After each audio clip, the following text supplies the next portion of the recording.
Event Center for the first dance. That's right, the first dance, and tickets are on. I'm tired of being humble. I'm tired of letting people think they got a chance. The tribal chief is head and shoulders above everybody.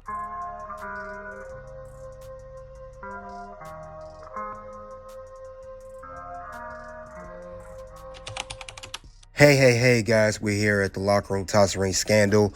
We'll talk about why AEW Rampage was always a bad idea, why Rampage was always a fail. You guys get the likes as we come to the locker room, about to air some dirty laundry on this one. Now, we know Rampage was AEW's second weekly television show following the premiere of Dynamite, and their first aired episode was August 2021, and the final episode will be December 27, 2024. Now, due to this cancellation, it was not included in the AEW media rights deal with the Warner Bros. Discovery that takes effect on January 1st, 2025. It was so many reasons why AEW Rampage was never going to work. I mean, they try to separate the wrestlers on the shows. It's too much ego, too much childish stuff in the locker room. And another thing about AEW, they was doing too many shows. You had Rampage, you already had Dynamite that wasn't too well established yet. It was getting there. And then later on you did Collision. It was just too many things going on at once. And then another thing, we'll hear in these interviews, we'll see Punk mention where they try to separate the wrestlers in the locker room. And also my Mom's Basement interview that Tony Khan did about a few years ago. He tried to go head-to-head Rampage against SmackDown. So, like I said, this was a disaster from the start. We're going to hear more about that in a second.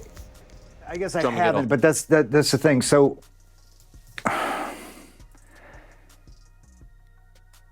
Tony's big idea was separate show. We're going to separate everybody. And I said, that'll never work. Just let me go. Just get me out of here.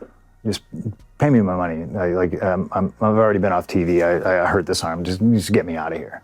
You know, no, I can't let you go. Why? Just let me go. Who cares? It's best. I mean, these guys don't want me here. This isn't a real business. This isn't a business predicated on making money, drawing money, selling tickets.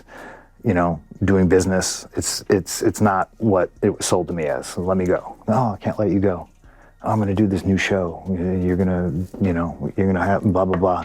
And then the second day we have this show, I'm sitting in catering, minding my own business, and Tony Schiavone comes and gets me, and he's like, hey, I really need your help.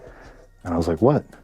He's like, Jack is, cussing me out, and he's cussed out Mike Mansouri, and he cussed out Daryl from production, and he's cussing out the doctor right now. Why? What? And I was immediately like, dude isn't supposed to be here. I was told people are getting separated, so there's not problems, and you don't want me involved in this because just like everything else I've explained before, like, y'all need to handle this, because if you don't, I'm going to handle it, and you're not going to like the way I handle it. Prophetic words. Because you really made a lot of headlines this week on Twitter. It all started with a tweet where you said, I saw you doing a half an hour head-to-head with us. I can't wait to finally beat your main show head-to-head. It's been a long time coming. See you next Friday for AEW Rampage. Of course, talking about SmackDown is running over a half an hour. This made so many headlines all over It's Twitter. the second time that they've decided to go head-to-head with us, and I want for the fans to be able to watch all the wrestling. I'll coin a phrase right now that I'll use from now on. WYW, watch your wrestling. I want people to watch your wrestling. Whatever you want to watch it. And a lot of people have chosen to watch AEW because it's the best show. Watch your wrestling. And I want people to be able to watch everything. So it's the second time they've chosen to put their wrestling head-to-head with mine. And the last time they did it, it didn't happen overnight, but really from the start, AEW consistently did better numbers than NXT. Yeah. And we eventually won that war, and AEW is now the Wednesday night show. Wednesday Night Dynamite has had a great run, and we'll be back on Wednesday in 2 weeks. But doing the show on Saturday this week, Friday, Saturdays, a big weekend for us. And now on Friday, they're doing a half hour head-to-head with Rampage, which is new. That's not something we've really allowed the shows to coexist. I put my show on consciously after SmackDown, knowing there's a huge audience of people that watch that show, and there's a lot of people that are going to watch Rampage, which has been a hit for TNT. And we've had nights where we've been number one. We've been in the top 10, top 20 consistently as a top show on cable. And it's like, for me, I want Rampage to be just as big as Dynamite in time, and Dynamite's consistently been number one. So my goal is for the show to be the top cable show. And if they're going to do a show on cable, that's great. We're competing for that. But they're literally going to do a half-hour head-to-head with us. That's fine, okay? And we'll see what happens. I'm not saying for sure we'll win, and maybe the odds are against us in some ways, but we're going to do the better show, I know. And if you don't believe me, watch the go-home show they did last night, because it sucked.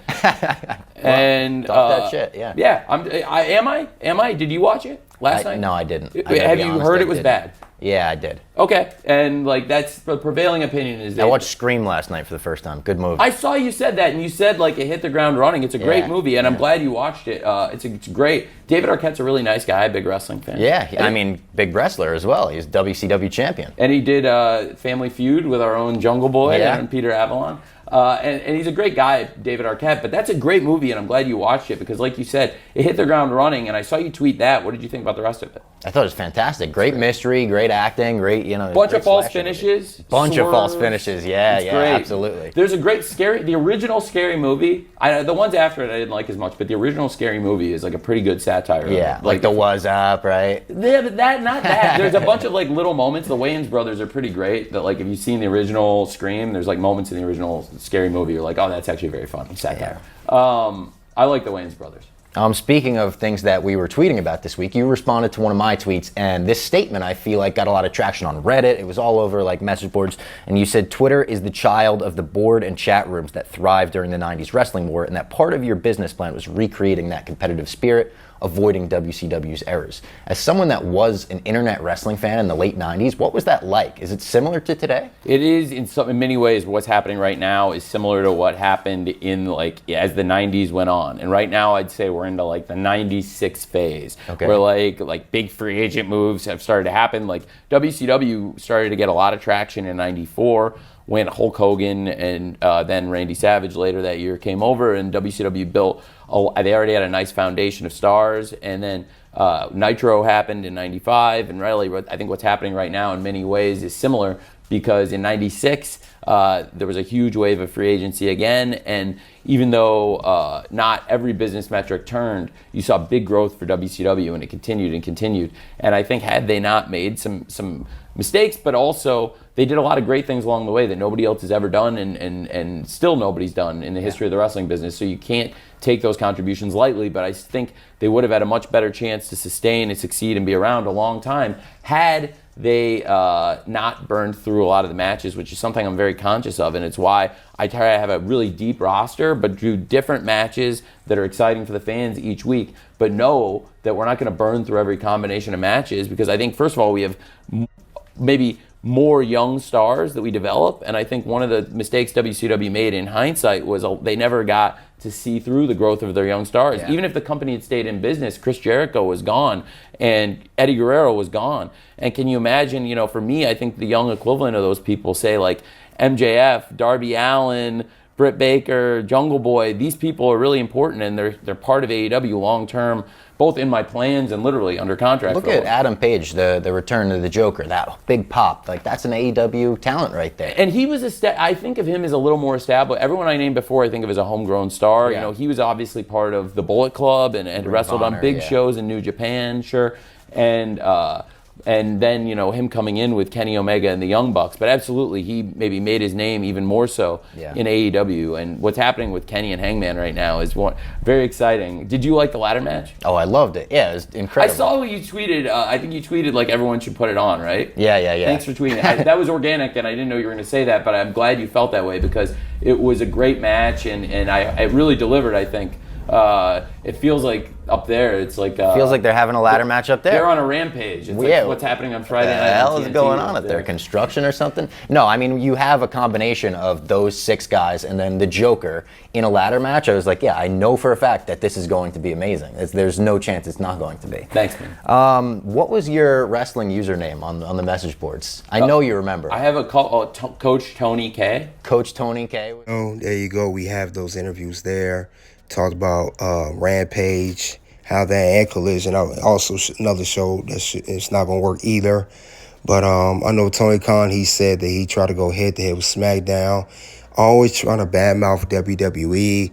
And that's the problem with AEW. They never focus on AEW. They always trying to compete with WWE. Always trying to go heads with WWE. It's not even professional competition. It's just childish, ignorant competition. But you guys let me know what you think of why AEW Rampage was always a bad idea and why AEW Rampage just was not going to work. You guys let me know what you think of that. Soon 2 videos will pop up, guys. You guys already know what it is. OUT.